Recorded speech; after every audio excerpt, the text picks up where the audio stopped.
Hello, I am Stephanie Joy, the attorney at All Things Social Security and Joy Disability Law. Your video is about to start. I just wanted to remind you that if you click the join button below, you can learn more about the memberships offered at a very affordable price that can give you a little more direct attorney answers to your questions. Have a great day and enjoy the video. Hey, let's talk about the concept of treating for your impairments. Okay, when I refer to treating, and this is how most of my colleagues refer to it when we're speaking generally, right? Treatment, treating, it's about following up with the medical providers. It means showing up. It means being monitored, being followed, having regular appointments, even if there's not something momentous going on. This came up in the context of a CDR with someone with chronic, ostensibly incurable conditions such as COPD, congestive heart failure, that kind of thing. And the important thing that you have to take away is that despite the fact that there might not be a cure, there's not a therapy that's going to cure you. You still have to go for treatment, which what we mean by that is the kind of activity that's going to generate medical evidence. And that means the doctor's appointments, showing up. They're going to probably do blood tests, take your blood pressure. If it's COPD, you might be going to a pulmonologist and getting PFTs on occasion. There's so many different things that come into it. And the biggest takeaway is that particularly for like a CDR, because you've already been found disabled by those things at some time in the past. And what's important to do is, A, have evidence to show that these things didn't disappear, because even though we know they don't, you still have to have ongoing evidence that they are there, okay, for the most part. Because then otherwise the functional limitations stemming from them may easily be presumed to have not be such, not to be so limiting because you don't even feel the need to follow up. So you want to follow up. Like I said, those blood tests, PFTs, what have you, are going to show if the things don't change. If the doctor, a PFT could show improved PFT, potentially, but often not, particularly as we age. The presentation to your doctors on a regular basis, I don't mean monthly, whatever is the protocol for the chronic problem at this point, now that it's kind of as best treated as it can be, which again, that's not curative. That's just ongoing, hoping to stave off, a worse situation as long as possible. By doing that, when you go to the doctor and he doesn't change any of the protocol that you're under, whether it's the frequency of the visits now or change in medication, it de facto is suggestive of the fact that you have not improved because everything is still the same. Boom, boom, boom.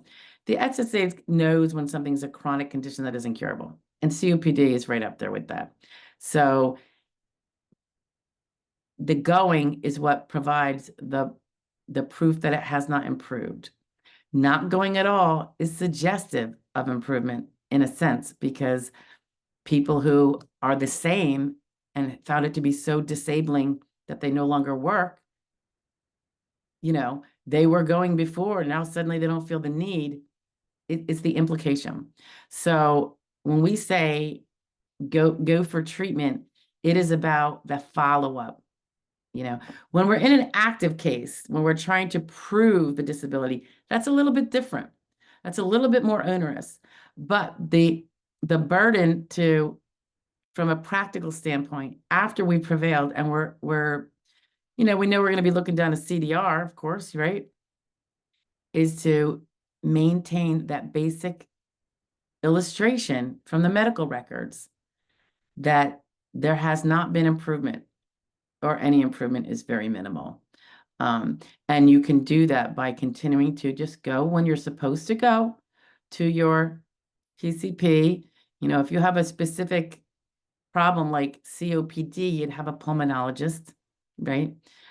And just go during the amount of frequency that they say is appropriate for someone with your condition. Remember, you've already won.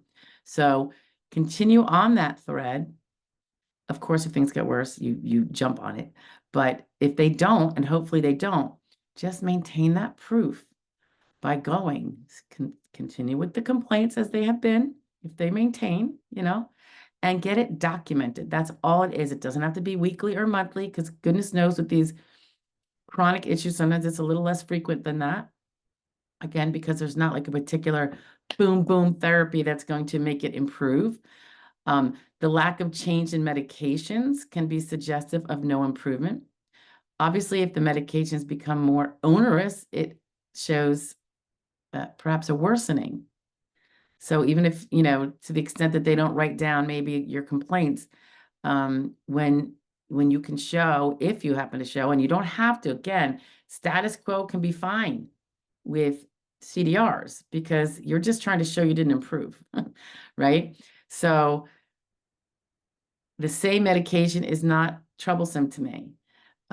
If the medication has been upped or a change because it's become less effective, maybe your blood pressure's been running high, or whatever other objective diagnostics about that there are, or you've had more symptoms.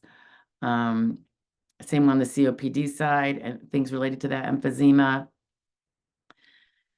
You know, the change in medications usually occurs when there is something not working right with the old one and they're trying to tweak it.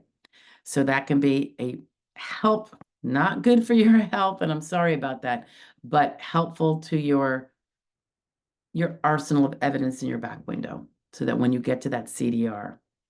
And of course, all of that applies to when you're fighting a case, except you have to do it a lot more, boom, boom, a lot more aggressively, robustly, that attention to your medical problem. As I always say, when we're fighting a case for, you know, an initial award, your medical treatment to me is your priority job. You know, I used to sometimes say, that's your full-time job, but it's not really full-time because you're not going 8 hours a day, 5 days a week. But it is the priority job. It just has to be, or else you're, you know, potentially wasting your time if you don't take it as a priority because you want to get to this goal of being awarded. Okay. And of course, with CDRs, you just want to make sure it's clear that you have not improved. So the treating follow-up is what's going to be the proof that you have not improved. So you don't have to be worrying if they're wondering about that. Okay. Thank you. Have a good one. Bye-bye now.